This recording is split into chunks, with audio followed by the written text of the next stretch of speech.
E aí, galera, no podcast de hoje vamos falar de... Ninguém precisa passar por isso hoje em dia. Tá com gases? Luftal. Ele age rapidinho, em 10 minutos, aliviando a dor e o estufamento dos gases e evitando o pum. Porque desfaz os gases ainda na barriga. Chega de passar dor e constrangimento por conta disso. Bora gravar de novo que agora eu tô pronto. Luftal Simeticona, indicado para pacientes com excesso de gases no aparelho digestivo. Se persistirem os sintomas, o médico deverá ser consultado. Dezembro de 2024. Interrompemos esse podcast para perguntar: quem você quer ser? Designer, engenheira, pedagoga, administrador. Quer saber? O Senac EAD é nota máxima no MEC. Tem cursos de diversas áreas, com conteúdo elaborado por especialistas do mercado e professores mestres e doutores. Ainda tem o Senac Carreiras, conectando estudantes a vagas de emprego em todo o país. Saiba mais em ead.senac.br/graduação. You know, I don't have an intro because I haven't done a professional podcast episode in a hot minute. But all I know is I'm so af. I'm on I'm on half a cup of cold brew. I'm on half a cup of cold brew and I have a bachelor's degree. And that's my new personality because that's tea. Yeah, go ahead and run the intro.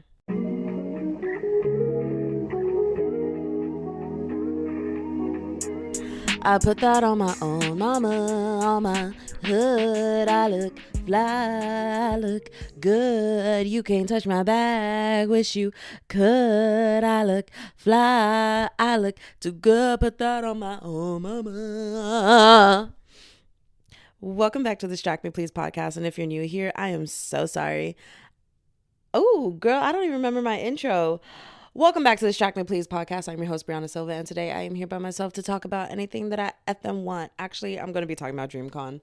I'm talking about DreamCon. I have a cousin episode that I finished recording that I need to put out, but I'm putting this one out before that one because I wanted to record. This is, black people. Listen, I was recording with my cousins because I was like, I need to tell everyone what my DreamCon experience was because I was on cloud 9. I was living my absolute best life. I just realized. I was living my absolute best life at DreamCon. And I just wanted to tell someone the story because I wanted a lot of hype for the episode, I wanted someone to sit there and be like, no way, like that's crazy. Like someone to just go off with me about how amazing that opportunity was. Like my boyfriend bought me DreamCon tickets and he bought after party tickets and we had the time of our life at DreamCon, right? Why was I telling them this? None of them knew any of the influencers that I was talking about. And so I'm trying to get hype and the silence in the room was loud. Baby, this silence in the room was louder than a coffin. And if you think I'm playing, wait till the episode drops. Because the episode's going to need to take a minute to drop because I just applied for a low-key kind of dream job. Hopefully I get it. I want it so bad. But yeah, they said they're doing a very deep background check. And I was like, how deep? And they were like, make sure your digital footprint is good type deep. And I was like, oh, interesting that you say that. And it's not that my digital footprint is crazy. I just think my age shows on my digital footprint. I think it's very obvious that I'm Gen Z who grew up in the age of social media, who grew up with social media being so normal and the oversharing. I mean, I have a podcast where I talk about my life, for goodness sake. And I think it's so obvious that I come from a generation where we're so used to putting our lives on social media that sometimes there's no boundaries between social media and what you do. And so I was just like, oh, okay. I have to go take a few clips of me crying on the internet off. And so it was just kind of funny. And so Yeah, so that's gonna have to wait because me and my cousins got pretty deep, if I do say so myself. And by I mean that's gonna have to wait. I mean, like, it's gonna have to take a month because like this whole process is going to potentially take a month.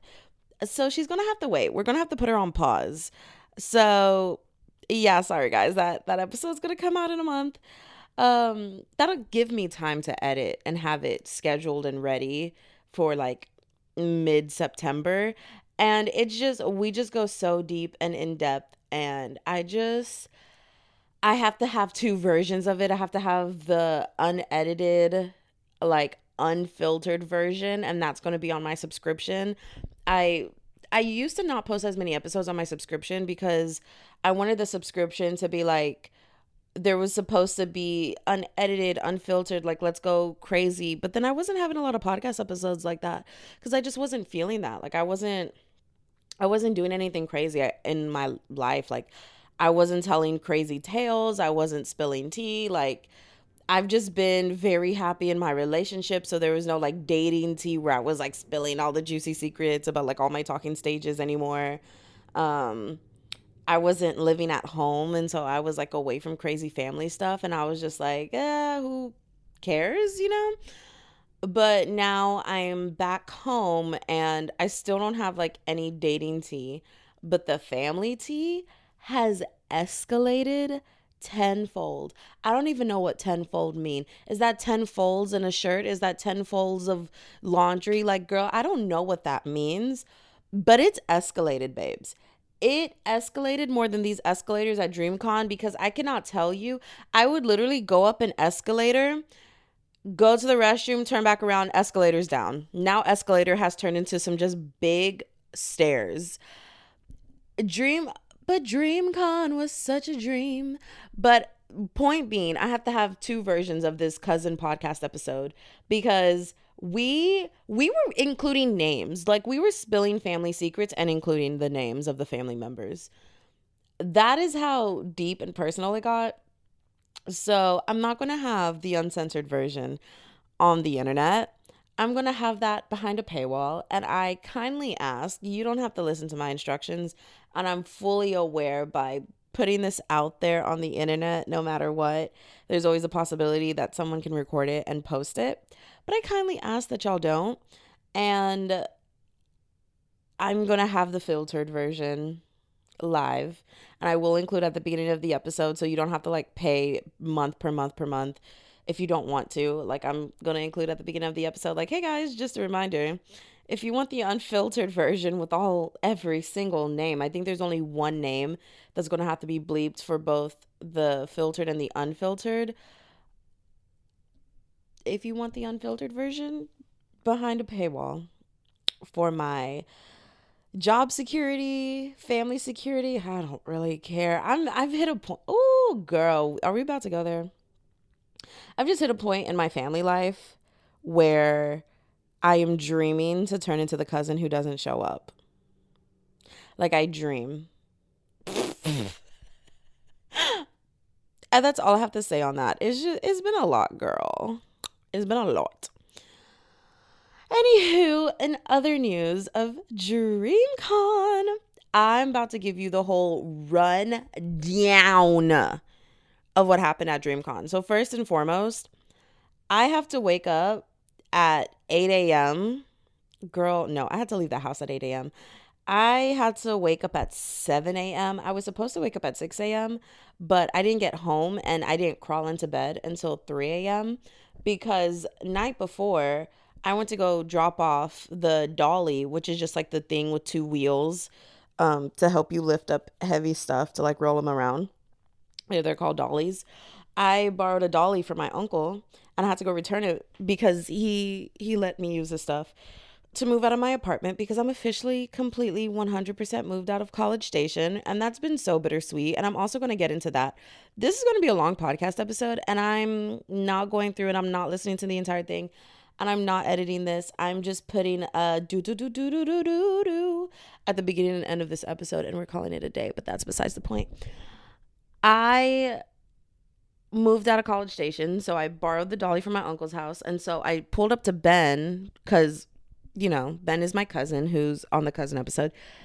and he's also been on previous episodes. So I just called him Bell. He's about to punch me.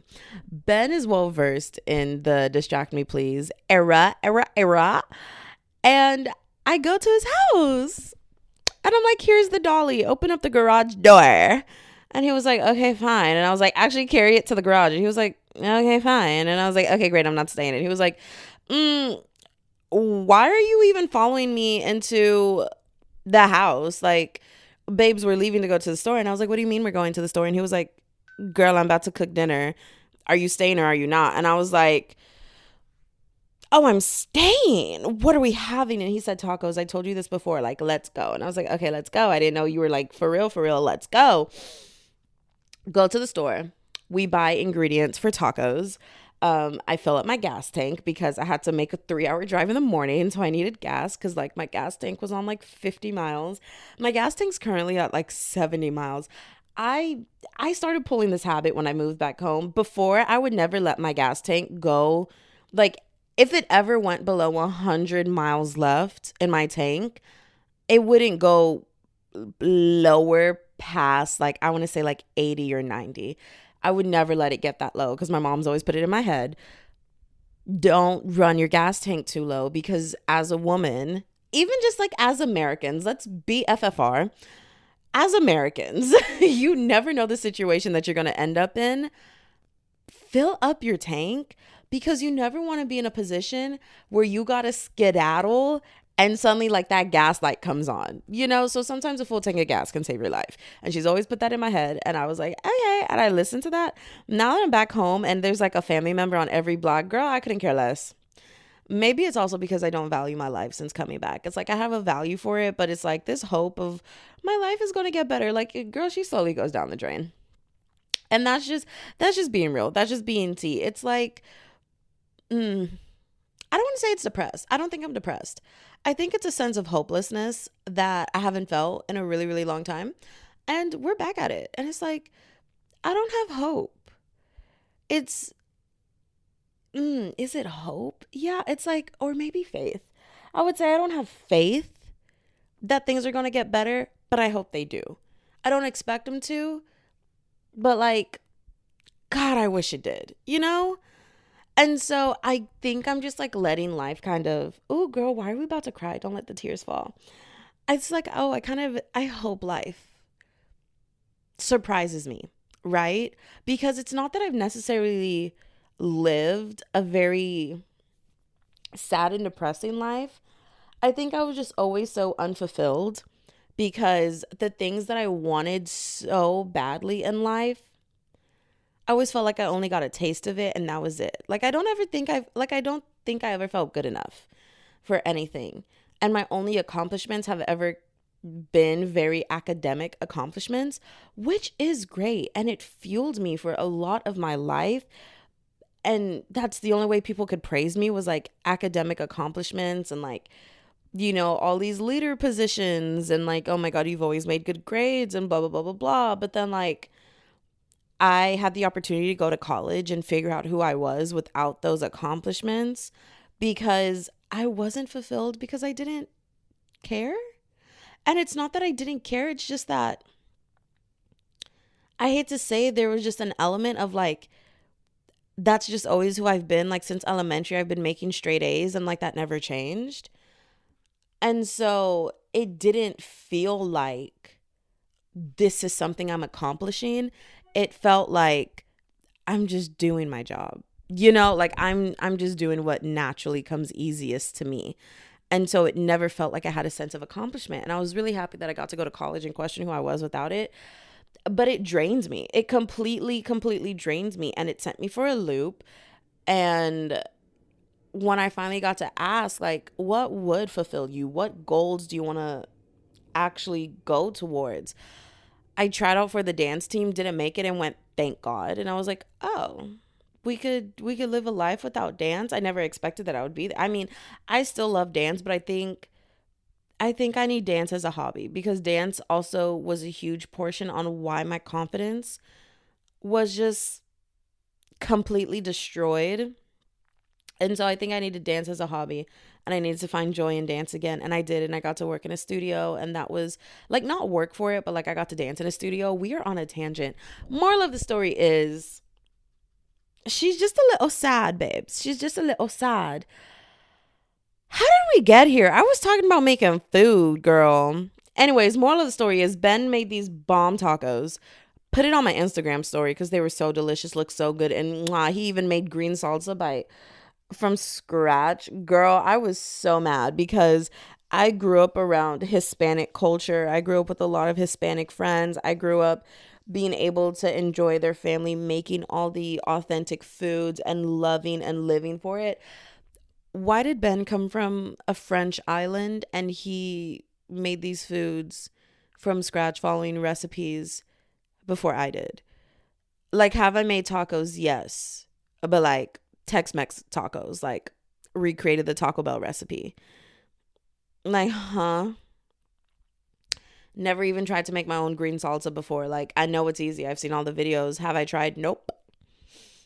Ben went in that kitchen and even made tortilla chips from scratch. Like, did the whole cut up a tortilla and like fry it and everything. Yeah. And here I am like, why have I never tried this? I actually have tried the tortilla chips and I've hated the way I've made it every single time. But I was just like, whatever. And it was so good. And you best believe I took some plates home. Anyways, so we went shopping at 11 o'clock at night for these ingredients. I mean, like, store announcements were like, hey, store's closing in 30 minutes. All the customers in here need to get up and go. And we were like, and we need a tomato, and we need some avocado, and do we need some lettuce? We need some lettuce, refried beans. Yes. Like, girl, like lights started shutting down as we're still shopping. So by the time everything was said and done, I didn't leave that house until like 1:30 in the morning. I get back here at 2 in the morning because Ben is not close to me at all because it's Houston and everything in Houston is a 30-minute drive. And by the time I like finally set everything down and crawled into bed and got into pajamas, it was 3 in the morning. And I just stopped and was like, I can't pack. I can't pack tonight because if I pack tonight, I will leave myself maybe 1 to half an hour. 1 hour to half an hour to 1 hour of sleep. Yeah, I need to go to bed right now because I have to wake up at 7 in the morning. So it was supposed to be 6, but I was like, let's wake up at 7 in the morning. So I woke up at 7 in the morning and I start packing. I mean, I'm rushing. I mean, I wrote down everything that I needed to pack because I knew, okay, if I wake up that early in the morning, I'm not going to remember a single thing. Write down everything I need. We'll pack it up. And so anytime I write whatever I need to pack, so then it's just like list, pack, list, pack, list, pack. It makes it quicker for me to pack because then I don't have to think about it. I just grab and go. So I do that. And as I'm like, the first thing I do is I crawl out of bed and I have a bowl of cereal and instantly get into an argument. Because apparently I didn't tell someone the full extent of this trip, even though I've been telling everyone and their mama who asked me for about a month and a half about what was going down, what was happening, why I'm going to DreamCon. I don't really understand DreamCon, but I'm going anyways. Like, heard about it, never went to it. Like, don't care, don't know. I'm just here as moral support. And suddenly, as I'm waking up, like, eyelashes separating from each other, just like, good morning, why are you up so early? Oh, I need to leave in like an hour. Oh, so what's happening? Oh, so it's like that. Oh, why didn't you tell me? I thought it was supposed to happen like this. That I was just like, don't start. Don't start. So I pack, and next thing you know, I go from having to leave the house at 8 to having to leave the house at 8:30. And I was like, oh my God, like, this is going to be horrible.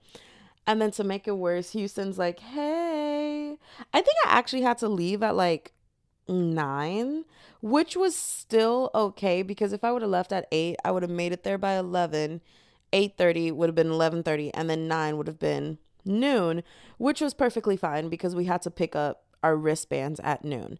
And so I was like, yo, you know what? Big chillin'. Okay, whatever, Brianna. Worst case scenario, my boyfriend can pick up the wristbands for us. Hey, turns out, nope, you couldn't pick up the wristbands, or you couldn't pick up your passes by yourself because it was actually like necklaces with cards on them. But to make it worse, Houston just decided, hey, remember Hurricane Beryl that passed like a week and a half ago? Oh, I think it was like 2 weeks by that time. 20 days to be exact. Nope. It was under 20 days because Hurricane Beryl hit Houston on the 8th and I was leaving on the 26th. So yeah, roughly 2 weeks. It was like, hey, remember that hurricane? Why don't we just have flashbacks? Horrible storm. Horrible storm. And I did not get out of that storm until there was 45 minutes left of my drive. So you know what that meant? And it was on and off. Like I'm not even going to lie. My mom just listened to my podcast episode, so I'm about to admit it. I told my mom, oh no, like it's just like a drizzle and then it'll pour and then it'll go away and then a drizzle and then a pour and it'll go away. Like it's fine, because she was trying to do everything in her power to not allow me to go. She was like I could see the argument she was trying to build because I've dealt with it all my life. And as like, I'm literally 24 years old. At this age, it's a lot harder for her to just say no for no sake, because I'm 24. I understand the Caribbean culture is like, I'm your parent. I don't care. As long as you're here, you're going to respect me and my rules. And that means even if I say no for no sake, you're going to sit here and stare at a wall instead. If I tell you can't watch TV, I don't care that you're 30 years old. You can't watch TV. And it's like, okay, but why? I've listened to everything that you said. Yeah, but I'm the owner of the house. I'm older than you. You're my child. That's why. Like, for no other reason. It's very much like this social hierarchy that has to be respected just because, like, that is your mom, that is your dad, or that is your parental, like, parent or guardian, you know? And so there's always just been this hierarchy, but, like, baby, I was born and raised in America. Hey, here in America, once you become legal, like once you hit the legal age, we have so many protections for us where it's like, nah, fight back with your parents. And that's our culture. And it really does save a lot of lives because, I mean, there's just evil in this world. And just this idea of like, your parents should have every say and your parents should have every right towards you, no matter your age.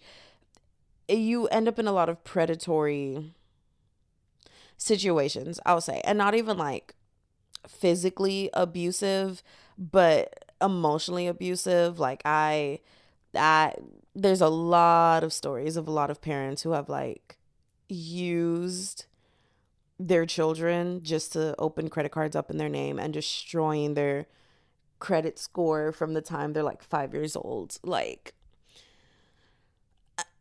I want to say that's a very American thing because like from the island that my mom's from, like credit cards aren't a thing. Or if they are, they're like very new, but like you don't need a credit score for anything. Like there's just the way the system works.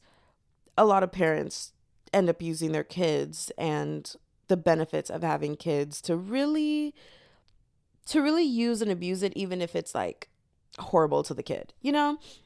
And I say this because I know I have a lot of Egyptian listeners and I know nothing about Egypt, babes, but I know I have foreign listeners and that's why I'm explaining this. A majority of my listeners are U.S. citizens, but this is why I'm explaining it, because I see the foreigners be tuning in and I be thanking every last one of you guys. But yeah, like you get a lot of predatory things happening. You have not everyone's meant to be a parent. Like you could be a mother and a father, but you're not a parent. And so I agree with these rules. And I'm just going to leave it at that. I am struggling. I feel like I'm stumbling over my words because sometimes when I talk about these things, I think about the conversations that I've had with people where specifically my family, specifically people who, if it's not my family, then it's people who grew up with family members who loved and adored them, When you have grown up around a family who just looks for any way to one up you, who looks for any way to like, yeah, just get one up on you. Like smiling in your face and turning around and doing things that you feel like you would only see in movies. I mean, things that you think a fictional author would write. That's when you'll learn that certain laws are in place and certain protections are in place for a reason, where it's like, oh, you're 18, like, okay, well, we're not going through your parents anymore, it's all through you. And it's like, is it all a financial thing? Yes, but you'll turn very, very grateful very fast when you have family members who are all of them are holding knives just ready to stab it into your back, babes. Like, it's crazy. Moral of the story is, again, how did I get here? My tangents be crazy. This is why I'm not a good storyteller. I have a podcast, but I'm not a good storyteller. And I think if I have to work on anything, I think it's that. Why are we on this tangent? Girl, I'm talking about driving in the rain and like literally telling my mom, no, it's fine. Oh, because I was talking about how like I can see when the wheels are turning and it's harder because I'm older. Yeah, my mom was looking for any reason for me not to go. I don't know why. I don't know how. I don't know what it is. Girl, it could always... She's Caribbean, so it'll be like, I had a dream. Okay, girl. So did Martin Luther King, and you saw where that got him. Like, girl, BFFR, you know? And so...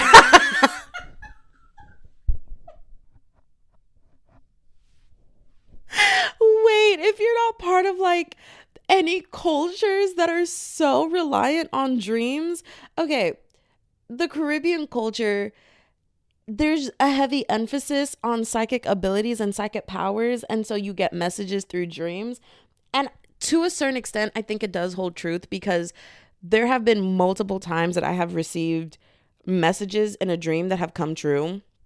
Like, for example, one time that I dreamt that my uncle, who has already passed away, came to me and was like, hey, you should go play 731. I will never forget these numbers, girl. No, he didn't tell me that. He said, tell your mom to play 731 and pick 3. And I was like, okay. And then I woke up and I was like, that was so specific. Like, girl, what? Whatever. And then later on in the day, my mom calls and I was like, hey, mom, you should play 731. I dreamt it. I dreamt that uncle came to me. I don't know why, but like, it's really been nagging at me and I feel like I need to tell you. And she starts going off and is like, why did you wake up and play it right away?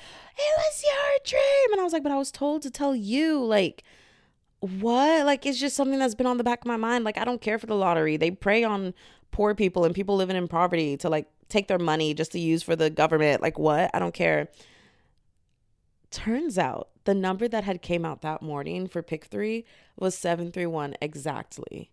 And that's a cute paycheck. And I was like, oh, my bad, girl, my bad. Or there was another time that I dreamt that my mom was going to buy a brand new car. And I was like, oh my gosh, just like she was begging. She wanted this car. This was her dream car. She was saving up for it. But the issue was she wasn't finding something within the price range that she was willing to pay.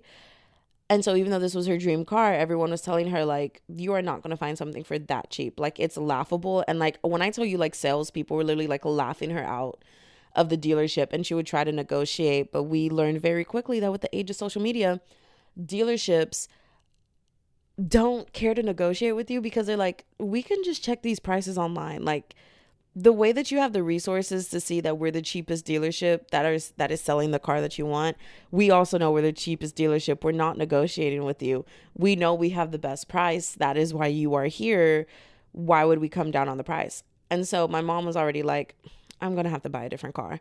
Like, I really wanted this car. This was my dream car, but I'm going to have to buy a different car. And then I dreamt that she had pulled into the yard with this car. And I was like, Mom, no, I dreamt that you had this car. You're going to get it. And she was like, that's weird because I also had a dream last night that I got that car. And I was like, oh, that's strange. Go to a dealership. This salesperson jokingly, so my mom's price, I don't want to like out how much we've paid for things. My mom's price was one thing and his price was $2,000 above that. And my mom was like, let's see if we can just negotiate him down. Because one thing about my mom, she's going to negotiate. If you think Kris Jenner can negotiate, I want to see Kris Jenner and my mom go at it. My mom is a negotiator. Like, I swear to God, she was put on this earth to negotiate with people. One thing she can do is negotiate what she wants. And so the guy's like, oh, let me go talk with my manager, girl. I'm tired of fighting with you. My mom looks at me and she's like, I'm going to take it. Like, I'm genuinely going to take it. But like, this is just fun for me. And I'm like, I know you. Like, you're having fun. And she was like, yeah, we'll see what he comes back with.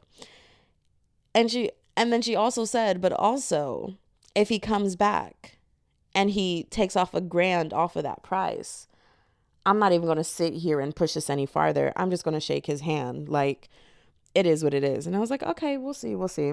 He comes back and he's like, okay, we'll sell it for this price. $1,000 is taken off. She shakes his hand instantly and goes, all right, thank you. Guy just kind of stares at her. He's like, okay, let me go grab the paperwork. Comes back. Turns out, because of how long my mom sat there negotiating with the guy and how many times the guy had to keep going back to his manager was like, come down $1,000. That's it. That's going to get her out the door. Since she's so firm on her price, we're not selling her this car. So this price should get her out the door. And my mom agreed. And both the manager and the guy are sitting there stunned because they've never sold that vehicle for that low. Like, that's like when I say messages, babes, we genuinely get messages. The thing with dreams, though, is that not every dream is a message. Sometimes you just dream things because it's on your mind. And so it's really big in the Caribbean culture where they'll sit there and they're just like, I had a dream that you died last night, so you can't go out. And you're just in there like, because you have raging anxiety and you don't want to go see a therapist or a psychiatrist and get some professional help for your anxiety. Girl, you get scared if someone honks their horn too long on your street. Like, half a second, okay, that's cool. 2 seconds and it's like, oh my God, someone's about to shoot up our house. Like, your dream has no meaning other than you're scared and you know I'm about to walk out this door. Like, please be FFR. Go somewhere with that. So, a whole thing. Anyways, I'm driving through a horrible storm. But I told my mom it's drizzling on and off and every once in a while it's pouring. No, babes, it was raining so hard I couldn't see the road. But DreamCon was expensive. And I was told Tony, I want to say his name right. Tony Stachovici? Oh, girl, let me look up the spelling of his name. Because even though I love this man, I also don't know how to pronounce his last name. Anyone else have that issue? You love some... Oh, my God. Bro, if you saw the last episode of House of Dragon, dude, Jace's face was the funniest thing. Hashtag Monster Hunter now. Oh, why is Trump trending? I don't care. The Great Depression's trending? Wait, why is the Great Depression trending on Twitter? Motherfuckers I'm sorry. I didn't mean to curse. MFers scared of another Great Depression, but I've been training for this by being broke my whole life. That is so funny. How long will 8 billion people allow 100 families to control them? We are entering into possible World War III and the Great Depression 2.0. This is not an accident. They do not like us. Girl, I thought she said they not like us.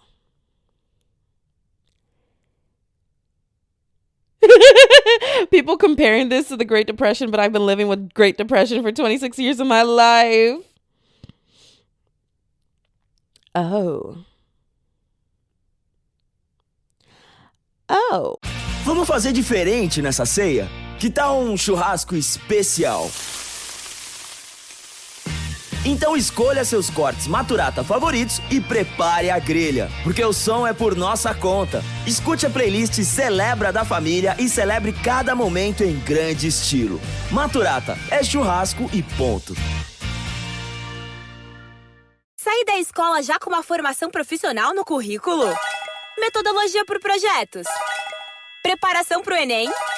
Atividades extras gratuitas, como acesso a oficinas, simulados, vagas de estágio, Olimpíadas do Conhecimento e muito mais? Esse é o Ensino Médio Técnico do Senac. Quer saber? Senac. Acesse sp.senac.br/ensino médio e saiba mais.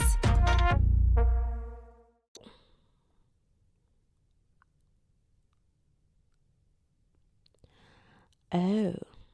You know, oh my gosh, I can't wait. Okay, so now that I've just seen this Great Depression stuff, this is something that just happened live. This was also Tony's Stachovici. Tony, if you come across this and you are hearing me struggling, wow. I am a first-generation American, son of a single mother, son of a refugee, and I've just officially had my first six-figure year as a 22-year-old man. I could cry right now, man. Oh my God. Tony tweeted that 2 years ago in 2022, and he had already made six figures at the age of 22. That's insane. Me and Tony are the same age.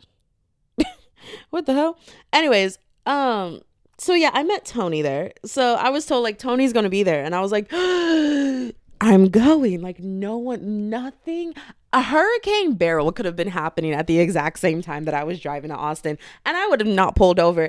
I would have told Hurricane Barrel to move its big out the way. I am so for real. Like nothing was keeping me from that. I was told Tony was going to be there, and I was like, if I could just glimpse what he looks like in real life. Little did I know. Pull up, right? And because the rain, and genuinely couldn't see, and traffic from how bad this rain was, like at a certain point I was like, damn, if a tornado touches down, like what am I going to do? Because it started getting that bad. I make it to Austin, and I start flying down the road once I finally get out of the rain, which was when, again, I was 45 minutes away from my destination.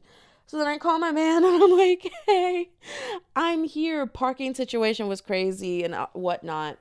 Find out, one, I make it there by, I think it was like 12:45. It was almost 1 p.m. by the time I got there. And so he was a little upset, not necessarily at me, maybe a little bit at me. Because, I mean, I'm always the late one, and typically he's the one who's, like, rounding me up to keep me on time.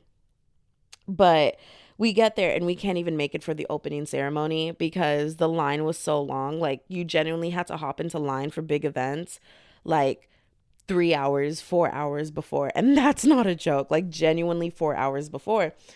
And so,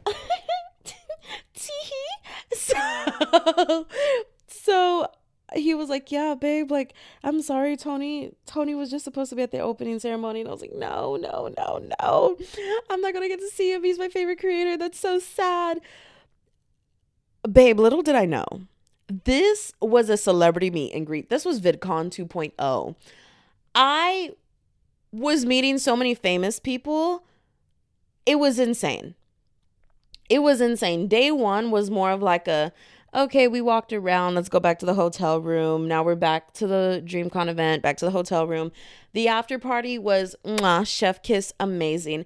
Day two is when we really got things rolling, okay?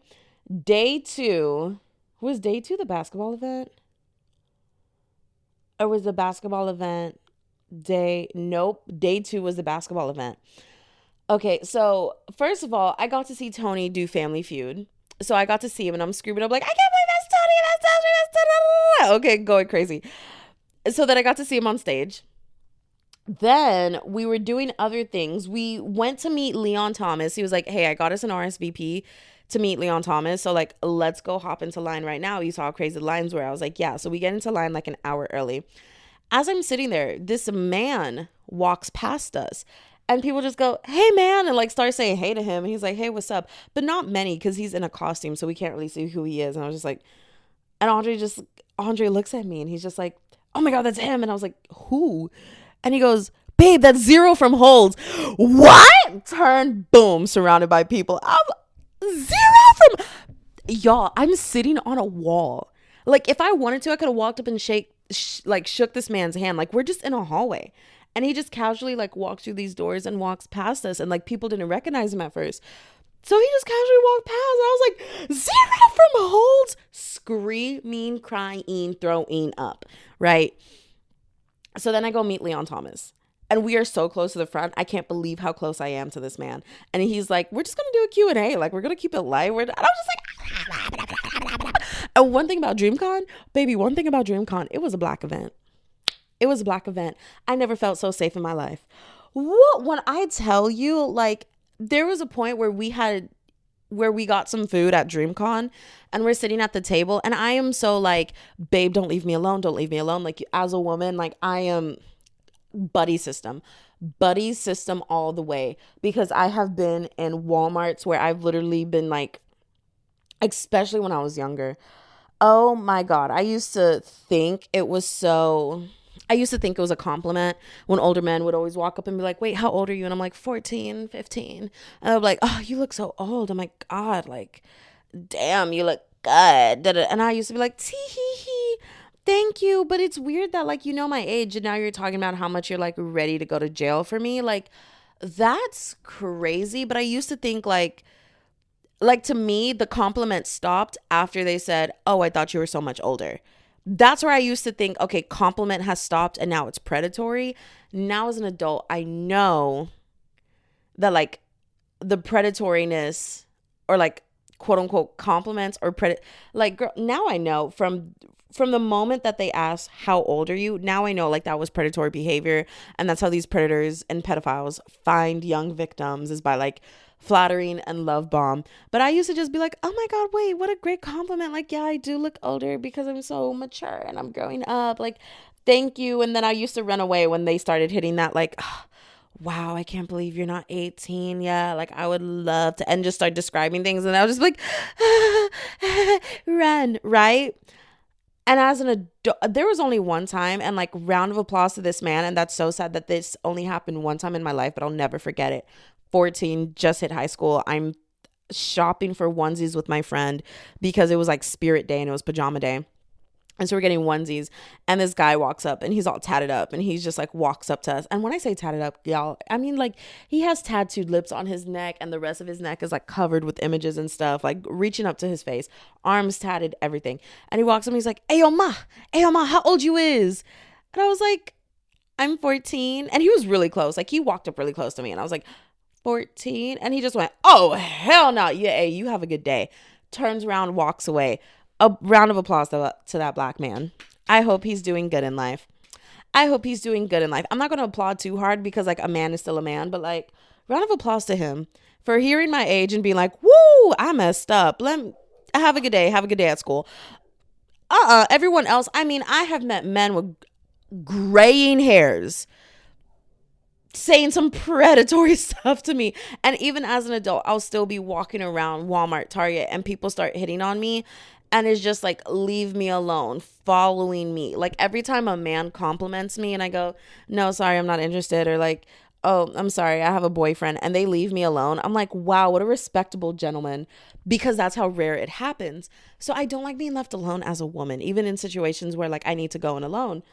This was such a black event that I'm sitting there eating, and my boyfriend's like, I want to go walk around the event. My feet were tired. My lip gloss was off. I was like, text me if you leave this area. Bye. Yo, I didn't pick up my head. I was in my phone. I was in a mirror. Like, I did not care. Oh, I was scrolling through Twitter. I don't care. My ears are my listening devices. When I tell you I have never felt so safe in my life, just safe. And I forgot the comfort of being surrounded by people who look like you. I forgot how much comfort that brings. And when I tell you I left that event and it changed my life, I don't even want to say a little bit, like it genuinely changed my life. Like apart from meeting the celebrities, like yes, I met Leon Thomas, and I also got to take pictures with him, and I have pictures with him. I'm going to post it on Instagram soon. Like I posted, once this episode goes up, and this episode's going up very quickly. Like I'm talking about like I'm finishing this episode, and then like, and then it's going up, and then like I'm posting the pictures, and then like, but I also got to like look him in his eyes and be like, okay, well, he was wearing shades, so I couldn't really see his eyes, but it was definitely because like he had a wild night the night before, right? And I got to look him in his eyes, and I was like, I love you and Ariana's cover of Take Care. Like it's still my favorite, and I still listen to it this day. And he literally was like, oh, thank you. Yeah, I made her do that. And I was like,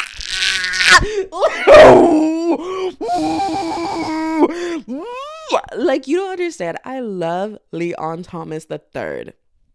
Just for who he is, the music he makes, the music he produces, the music he writes. I love him as a person. He is such a talented person. But Ariana Grande is my queen, and they are friends. And this man looked me in my eyes and talked to me about his experience of working and being friends with Ariana Grande. Y'all, I literally walked out of that room and said, God, you can take me now. But lo and behold, I did not realize he still had more in store for me, right? So we go to the basketball game, babes. A basketball game started, well, doors open at 6. Event started at 7. We hopped in line at 4 p.m. And we're standing. And I stood that entire time. We actually weren't let in to the doors until like 7:15 because of how crazy this crowd got, because it was the biggest event that everyone was there for, right? As we're standing there, celebrity after celebrity after celebrity starts walking past. And I'm talking about like TikTok famous people. People that I didn't even realize that I knew, but I knew and I just like wasn't fans of. Like I just saw 1 or 2 videos and like that was it. Like NPC Miles Morales walks by and people are like, oh my God. And I was just like, babe, who's that? Who is that? And then like people surround this guy and I'm like, who the hell? Like, why are people surrounding this person? Like, I'm just like, babe, who's that? Babe, tell me who that person is. Babe, who is that? And he looks over and he's like, oh my God, that's Sketch. And I was like, who? He's like, Sketch. Like, he's really big in the gaming community. And I was like, baby, that means nothing to me. Thank you. And first, when NPC Miles Morales walked past, I did not know that was him. He was just like, oh, he's like Spider-Man on social media. And I was like, baby, I don't know what you're talking about. There's a lot of people that I see who are Spider-Man on social media. Like, I'm on that side of TikTok. And I was on that side for a really long time. Before I started dating my boyfriend, actually, I was on the side of TikTok that was like very Spider-Man heavy. I don't know how I accidentally got there because I've always said that like, okay, you know what? I'm about to say something very pick-me of me, but that's not that pick-me, but that's just like, aw, womp womp. I always say Superman's my favorite superhero, but I only say that because that's my dad's favorite superhero. And like my dad died before I got to know him as a human being. And I guess that was just my way of feeling closer. I'm about to tell y'all a secret. It's the same reason why my favorite color is purple. I found out at my dad's funeral that his favorite color was purple. And so many people were trying to figure out the comparisons between me and my dad because his other child literally couldn't talk. Like she was literally 9 months old. And so people would just be like, oh my God, what's your favorite color? What's this? What's that? But and I've been a people pleaser since I was a child because like the environment that I grew up in, right? Like Caribbean culture, like you listen to me and you're amazing. It's like if I tell you to jump and you just jump, you don't even ask how high, you start jumping. And then in the middle of jumping, I tell you how high, you're amazing. So I could tell people were like trying to look for similarities between me and my dad. And so I would just answer all the things that I heard people say, like that was my dad's favorite thing. So they would be like, what's your favorite color? And I'm like, his coffin was purple. They've made everything purple about this funeral because his favorite color was... My favorite color is purple. Lo and behold, it's the only thing that I think that's stuck. Like my favorite color is genuinely purple now. I love it. And the sad thing is I used to just say that because I was like, oh, it was my dad's favorite color, like purple. Now I love it for the cult mentality. And one thing about me, I'm going to love a cult. I love that people who love purple are genuinely so obsessed with purple that they make it their entire life. And I love that so much of being surrounded by a color that you can find a community who's so obsessed with that color. And that is why I love the color purple. And also, this is the part that gets a little bit pick me. Every girl liked pink, right? Like when I was growing up, like pink was the it girl color. And I always wanted to be that girl who was like, I'm just different. I'm so different. Like, I'm just so cool. But it wasn't even because I was like, oh my God, guys, pick me, pick me. It wasn't guys. It was the friendships that I wanted that was making me pick me. I love watching on TV the group of friends who were like outcasts together, but they were like low-key secretly cool, but because they were different. Like even Mean Girls, like with the plastics, like they were cool because of how different they were, even though like their differentness was because of like how hot they were, right?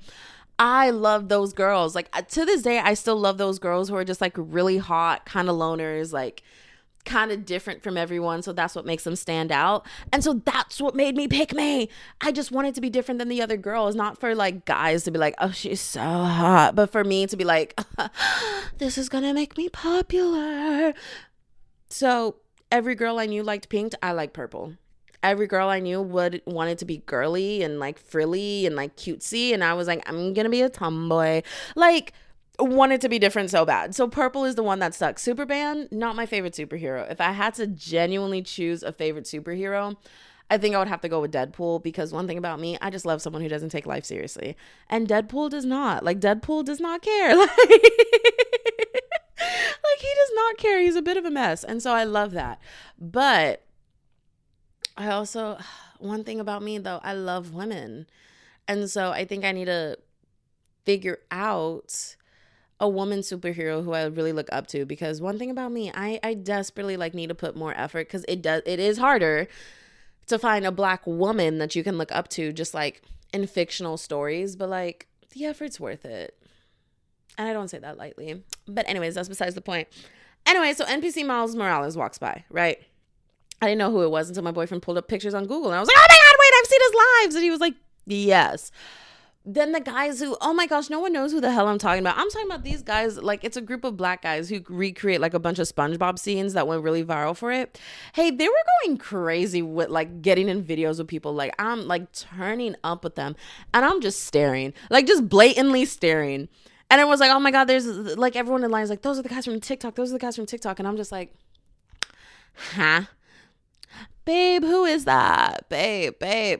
Babe, I'm just a girl. I don't have a brain, baby. Tell me who that is. And he's like, oh my gosh, babe, those are the group of guys from TikTok. And I'm like, I know, everyone's saying it, babe.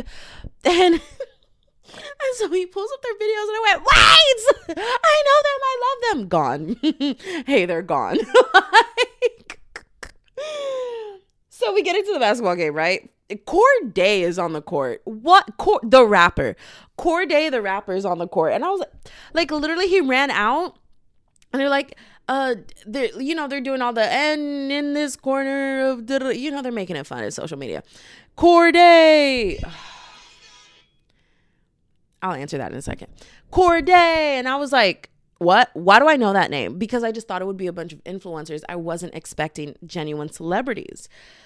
Even though I already saw Zero and Leon Thomas, like I thought the basketball game was just gonna be influencers. So I was like, Corday, like Corday. Why do I know Corday? And oh my God, I almost said my husband.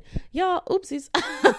And so my boyfriend was like, oh my God, is that the rapper? And I was like, there's no way. But I've never seen pictures of Corday, right? And so my boyfriend pulls it up on Spotify and he's like, yeah, like the rapper. And I was like, the rapper? What? And then Ludwig comes out. Who else did I know? Husan, is that how you say his name? Yeah, so like I knew a bunch of these people. I mean, Mark from RDC World was the coaches, and I'm just like, what the hell? Y'all, as I'm sitting in the seat, right? I'm at the end of the road. Like Leon Thomas and like this story is something that I will go my entire life like holding dear to my heart. Like I get so giddy about it. I could still pass out like, oh my God. So we have end row seats, and we've been doing that the entire convention. Every seat that we have we want it to be at the end of the row, like easy access to get out. Is it horrible that people have to walk over you when it's time to like leave or when people have to enter? Yes, got many a lap dances, but it was comfortable. And so we would just prefer to sit at the end of the row. So as I'm sitting at the end of the row, I'm sitting at the end of the row. And lo and behold, I'm seeing a very tall man with very long curly hair start walking up the set of steps that I'm sitting next to. And I go, and the lights are very, very dim because it's a basketball game. So all the spotlights are on the court. But like you could still see people, right? But because he was at the bottom and I was in like halfway up the row, I couldn't necessarily see his face, but I know that outline. Like I know that outline of when Pokemon used to be like, can you guess this Pokemon? We'll tell you who it is right after commercial break. And it's just like the silhouette of them. And you're just like, oh my gosh, that's obviously Pikachu. Like I can see the zigzag tail, like BFFR. Like you got to try harder than that to trick me, right? And I'm just like, huh. Is that Tony? And he walks closer and he walks into the light and lifts his head up. And people just start going, oh my God, Tony. Hey, Tony. Hey, Tony.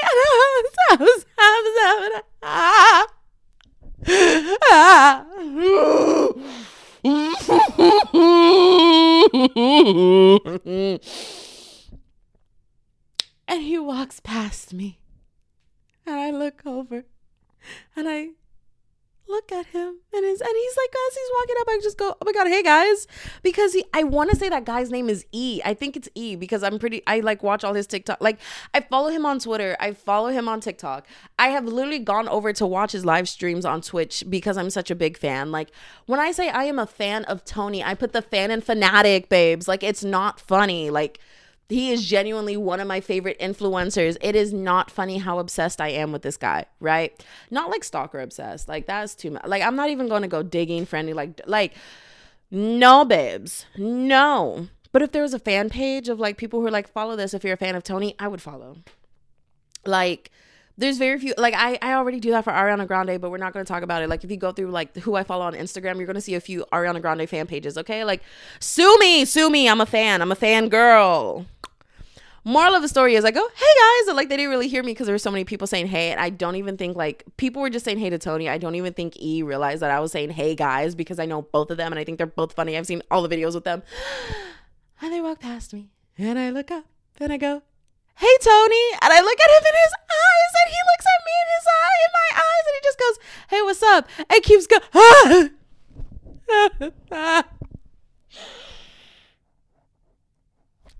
right there at that moment, I knew that was the end of my life, because I can't top that. Bro, and he just casually walks by. And then I don't know what they were looking for at the top of the seats, but then they're just like, whatever.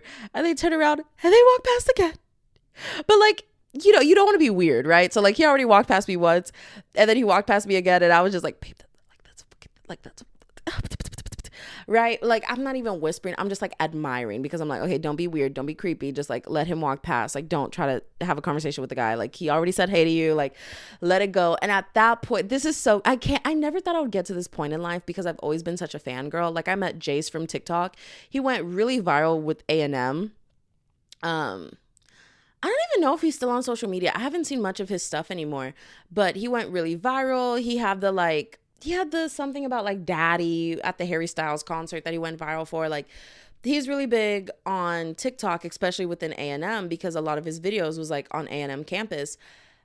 And I sat in front of him in a class for so long and I couldn't even say hi, because I was so scared. And I like ran into him so many times. Like, the first time that I saw him was at a red light and I was like, oh my God, that's Jace.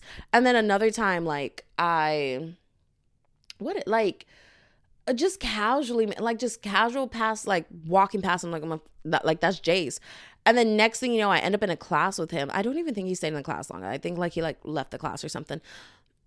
And I'm sitting in front of this guy like almost every other week, because he wasn't showing up to class every day, just like I wasn't showing up to class every day. And like, I couldn't speak. And so one time I'm like literally studying outside the doors. Like, I have flashcards of all my study material that's going to be on the test. And my roommate walked with me because we have classes nearby. And I showed up really, really early to class. And she was like, I'll walk with you all the way. I'm going to, read out what's on the cards. And then like, you tell me the answers for them. And like, I'm going to help you study. Like, you're going to be fine. You're going to pass this exam. And I was like, okay, thank you so much. So we're studying, standing outside the doors now. Like, now I'm just in there and I'm like, boom, boom, boom, boom, boom, whipping these flashcards out. And I'm like killing it. And then I just, while like answering one of her cards, I just go, oh my God, that's Jace. And she was like, what? And she turns around and she's like watching Jace walk past us. And then she goes, oh my God, hey, like this is my friend and she loves your videos. And I just went, hi, yeah, I'm a really big fan. He was like, oh my God, thank you. Like, that's so sweet. And like did he hug me? Oh, I don't want to make things up. Did he? I don't know, man. I kind of blacked out. I was so scared. But I've always just been someone who gets like starstruck, right? Like, I see someone who's famous and like like literal like DJ scratch, like body takes a screenshot, brain can't function. Like, if you want to meet a celebrity and you want someone who's going to be like remain chill around you, you did not want Brianna from a couple years ago. Now after DreamCon, I met so many celebrities back to back to back. It's not that the like amazingness of it wore off, but I can now keep my cool around them. Like, I'm no longer like, oh my God, and like can't speak. Like, now, like, I might be nervous, like it just like anything, just like courage is being able to do something even with fear in your heart and not the absence of fear.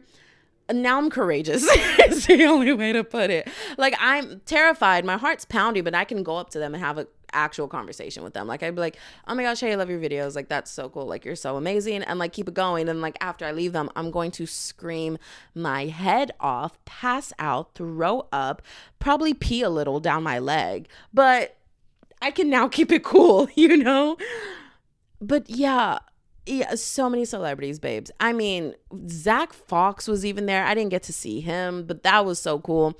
There's a guy dressed up as, I think they said it was Doctor Strange. I don't know. Don't quote me on that. Anyways, his cape was a do-rag. His cape was a literal do-rag. So many cosplays that were genuinely beautiful. I saw this girl who was dressed up as a DCC cheerleader, like / demon slayer. Bro, I had to take a picture with her because I just saw the DCC outfit and I was like, oh my God. And then she was like, wait, let me put the thing in my mouth. And I was like, oh, that's from Demon Slayer. I've never seen Demon Slayer. Don't quote me, okay? I haven't seen a lot of animes, but it was like insane. And I was like, what? And this is where it changed my life. I got to sit in on a panel of girls with a podcast and got to listen to what their experience was with like building up the audience that they have and like being able to make money on social media. And I'm realizing like a lot of the things that I feel as a content creator, other content creators have felt, like this feeling of you're not good enough because you don't have the numbers yet and you're still in the beginning stages. It kills you because you see so many people who kind of blow up very quickly, and we know it's rare. Like if you're doing content creation, you know it's very rare to blow up with your first video and to get fame from that first video. We know it's rare for you to blow up within a couple months or anything even under, like, I want to say 10 years. Like, I'm so serious. Like, that's not even funny, bro. But I'm talking about, like, blowing up in a year, 2 years, 3 years, even 4 years. Like, 4 years, you're kind of like, damn, you've been in the game for a while. But, like, that's a baby compared to how long people have been in this industry, right? And we know it's rare to watch people blow up from one viral video and get this